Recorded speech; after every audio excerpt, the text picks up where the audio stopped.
Salut tout le monde, j'espère que vous allez bien. Alors dans la vidéo précédente, vous avez vu qu'on a équipé la batteuse avec le compte batteur à maïs, donc avec des plus gros trous. On a réduit la vitesse du séparateur rotatif. J'ai attelé le cueilleur, donc c'est un cueilleur à maïs de marque Dominoni, équipé d'un kit tournesol, ce qui fait qu'il va pouvoir aussi faire du tournesol.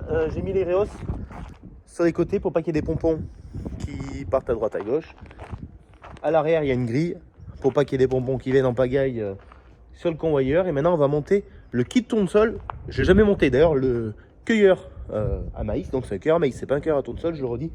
Le cueilleur à maïs, c'est la première fois que je l'attelle. Donc vous voyez, on va les regarder ensemble. J'ai deux kits tournesol différents qui étaient fournis avec. Je crois que ça s'appelle un kit actif, un kit passif.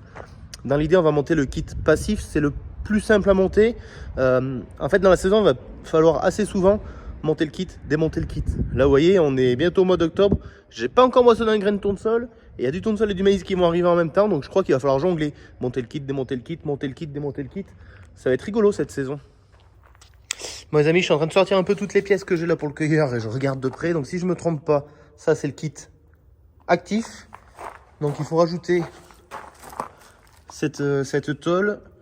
Comment dire, la chaîne va venir se prendre dans ce pignon et le pignon en tournant va venir couper les cannes de tournesol à mesure, et les cannes de tournesol vont continuer leur cheminement donc dans le cueilleur.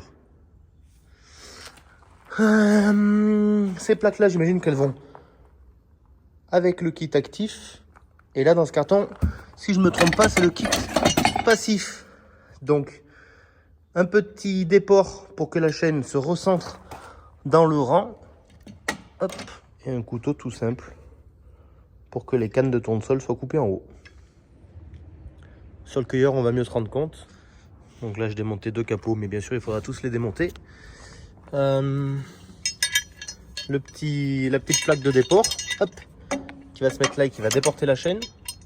Donc, il faut s'imaginer que la chaîne, hop, là, j'ai commencé à la détendre. Ça va être le plus long, ça va être de détendre ça à chaque fois. Parce que les douilles, elles sont pas assez grandes. On n'a pas des douilles assez longues. Bon, c'est pas grave. Hop, comme on va déporter, vous voyez qu'avec la chaîne, on va venir choper la tige de tournesol et l'amener vers le haut. Et en haut, qu'est-ce qu'on va mettre? Le fameux couteau. Hop. Le fameux couteau. Donc il va falloir que j'écarte les plaques à fond. Je glisse le couteau. Et hop, c'est les chaînes qui vont pousser la tige de tournesol sur le couteau pour la sectionner. Bon, me voilà en cabine. Donc j'ai branché l'hydraulique du cueilleur et je vais essayer d'écarter donc les plaques cueilleuses. Je sais même pas comment on l'écarte. En principe, c'est soit avec lever baisser les rabatteurs ou avancer reculer les rabatteurs. On va essayer ça tout de suite.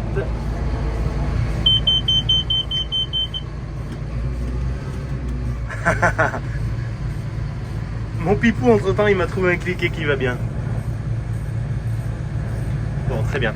Alors ben regardez, j'ai trouvé du coup pour faire bouger les plaques. Regardez bien. Là je les écarte. Voilà, je les écarte.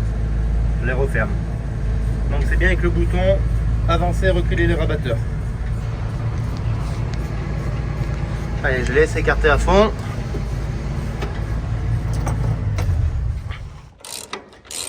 Je disais que j'avais pas de cliquet qui faisait. Regardez ce que Pipou m'a ramené. Il m'a ramené un cliquet ouvert. Je dis mais pourquoi t'as acheté ça? T'avais une problématique sur tes épareuses ou quelque chose avec des tiges filetées? Il m'a dit non, j'ai trouvé que ça brillait alors je l'ai acheté. Bon ben en tout cas, t'as bien fait du coup. Ça va très bien dis donc. Un cliquet ouvert, vas-y. Donc vous voyez, j'ai écarté les tôles à fond. On va pouvoir glisser le couteau. Je détends la chaîne pour l'instant. Et donc ce couteau va falloir glisser. Donc c'est bien fait parce que les deux écrous sont soudés dessous. On n'aura plus qu'à visser les deux vis BTR. Parce qu'il faut le faire glisser depuis le début. Et peut-être qu'on n'a pas bien le choix. On n'a peut-être pas bien le choix. Bon, d'une main, c'est pas le plus pratique, mais on va y arriver. Ouais. Si je me coupe pas un doigt, ça sera beau. Et voilà. Trop chouette. Trop chouette. Donc là, deux coups de BTR. Ça va venir pincer les plaques. Mais déjà, je pense qu'il va falloir les refermer les plaques pour qu'elles viennent pincer. Donc je vais toutes les monter, refermer les plaques 2 coups de BTR. Et ensuite, voilà, il y aura ce guide qui va déporter la chaîne. Bon, en effet, c'est très rapide, hein. Donc j'ai mis la petite pièce qui vient détourner la chaîne. Donc on voit bien que la chaîne, en montant, elle va venir tirer la canne de tournesol, hop, et la sectionner. Et bien ça m'a l'air très très bien tout ça. Je suis agréablement surpris de voir à quel point ça se fait bien. J'étais un peu inquiet, je dis oh là là, il va falloir tout démonter, machin. Bon, moi qui n'ai pas trop l'habitude, je vais mettre un peu plus d'1 heure. Je pense que celui qui a l'habitude et qui est rodé, en 3 quarts d'heure, c'est raclé l'affaire.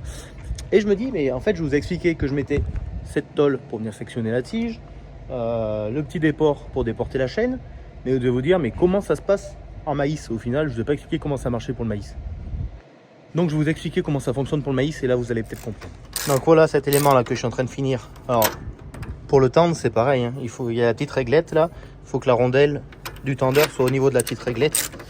Et ça veut dire que la tension est bonne. Alors un élément en mode tournesol, un élément en mode maïs. Et donc en mode maïs, il faut imaginer que là on a 2 rouleaux qui tournent en engrenage, qui tournent très très vite vers le bas, qui vont tirer la tige de maïs vers le bas. Et là les plaques cueilleuses que vous avez vues, on peut les rapprocher ou les éloigner depuis le poste de conduite. Donc on va les rapprocher au bon écartement pour que les tiges soient tirées, mais par contre la fusée de maïs elle va être décrochée. Elle va être décrochée la fusée de maïs et le cueilleur ne va garder que la fusée. On ne garde pas du tout les plantes de maïs. Quand on moissonne le maïs, on garde que les fusées. Donc il n'y a pas besoin de sectionner la plante ou quoi que ce soit, puisque la plante a déjà été aspirée vers le bas. Et non seulement elle a été aspirée, en plus elle a été broyée. Parce qu'on a le rotor du broyeur qui vient tourner. Alors la main, là, avec d'une main, c'est pas facile. Voilà, on a le rotor du broyeur qui vient tourner. Et à mesure que la tige descend, elle est déchiquetée en petits morceaux. Et me voilà en cabine. Un petit coup de distributeur pour serrer toutes les plaques. Là. Et maintenant, plus qu'à aller y mettre un petit coup de BTR et on pourra dire que le kit tournesol est monté. Hop. Et voilà, tout est monté, tout est bloqué. Bon les amis, c'est tout fini, c'est tout remonté. J'en ai profité pour tout graisser le cueilleur. Maintenant il va falloir le faire tourner et voir si tout fonctionne bien, qu'il n'y a rien qui accroche. On va essayer en direct ensemble. Je vais mettre le batteur en route. Avant de mettre le cueilleur en route, je vais le faire tourner un tout petit peu en marche arrière. Parce que là au moins je peux décider de le faire tourner tout doucement si je veux.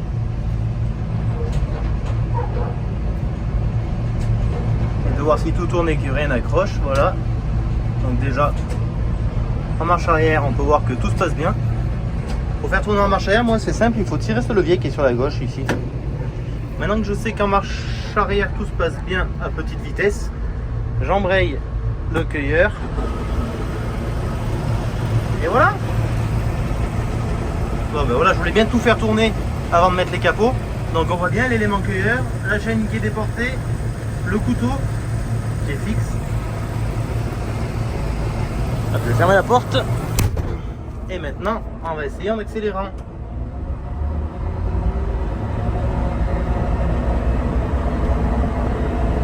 Bon mais pas de bruit, rien. Donc c'est plutôt bon signe. Bon, ça veut dire que j'ai plus qu'à remonter les capots, ma foi. Ça va faire. Je vous montre comment sont verrouillés les capots, c'est plutôt simple et efficace. On l'enquille derrière. Hop, on baisse à l'avant. Et ensuite c'est 2 goupilles bêta. Une à droite, une à gauche. Hop. Et ça ne bouge pas. Allez, tout est ok, tout est remonté, on est prêt à aller moissonner du tournesol. Maintenant, on va reposer le cueilleur sur son chariot. Et oui, vous avez vu, c'est un cueilleur 7 rangs fixe, donc il n'est pas repliable. Donc on ne peut pas prendre la route. Je vais pas enlever le frein de parking. Donc on ne peut pas prendre la route avec le cueilleur à l'avant. Alors, c'est chariot. Moi, je l'ai jamais posé sur le chariot encore. Vous voyez, ça va être encore une première.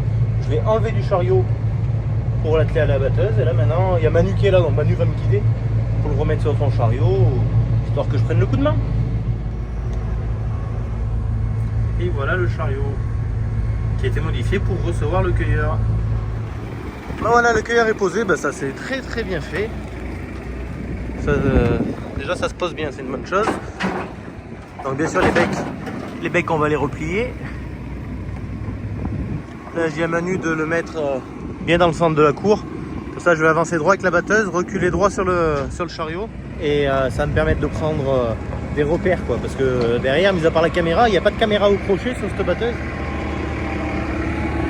Donc l'idée c'est que ça se fasse le plus facilement possible quand on est tout seul. Je viens de penser, il faut quand même que je lève mon diffuseur là du broyeur, l'éparpilleur, je sais pas comment on appelle ça. Hop. Là. Il est verrouillé là, oui. Donc ça c'est levé. Allez, il n'y a plus qu'à. Je vois déjà Manu à l'écran qui ajuste la hauteur. Est-ce que je le vois dans mon rétro? Oui. Allez, je vais reculer. Bon, déjà en fait pour m'aligner, je me suis aligné sur le timon bien au centre de la caméra et visiblement je suis bien dans l'axe. Hop, Manu, voilà, il me fait reculer. Il a juste modifié un petit peu la hauteur. Il m'a dit qu'il était encore un peu trop haut. Ah non. Qu'est-ce qu'il me dit? Ah, on n'est pas bon. La béquille elle est relevée à fond, elle est haute. Si elle est relevée à fond, elle est trop haute. Je pense qu'en mettant la batteuse en position route, c'est-à-dire qu'en abaissant l'avant de la batteuse, ça devrait rehausser un peu le timon, enfin rehausser un peu la chape, je pense. Bon, en effet, c'était juste ça, le fait de rabaisser l'avant de la batteuse. Forcément, ça fait pivot sur l'essieu arrière, sur le pont arrière. Ça remontait un petit peu le timon. Normalement, je vais reculer et ça devrait se verrouiller tout seul. Allez. Allez, tout est ok, on replie les becs.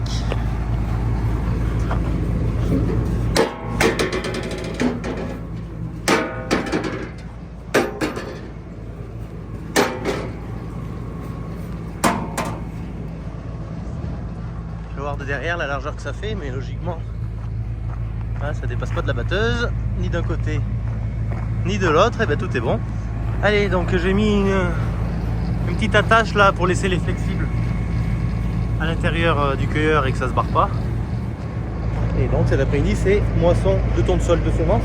Je le redis, c'est un cueilleur à maïs, c'est pas un cueilleur à tournesol, c'est un cueilleur à maïs qui s'adapte pour faire du tournesol. Ça fait très bien du tournesol, mais moins bien qu'un vrai cueilleur à tournesol. C'est possible que dans des tournesols très matures, on ait un petit peu de perte de grain qu'on n'aurait pas avec un cueilleur à tournesol. Ça c'est clair, il faut pas se le cacher. Par contre, c'est vrai qu'il y a les broyeurs dessous, les cueilleurs à tournesol. Maintenant, je crois que dans les nouveaux, il y en a qui ont des broyeurs. Avant, les cueilleurs à tournesol n'avaient jamais de broyeur. Donc, on laisse des tiges de 1 mètre, 1 mètre 20 de haut.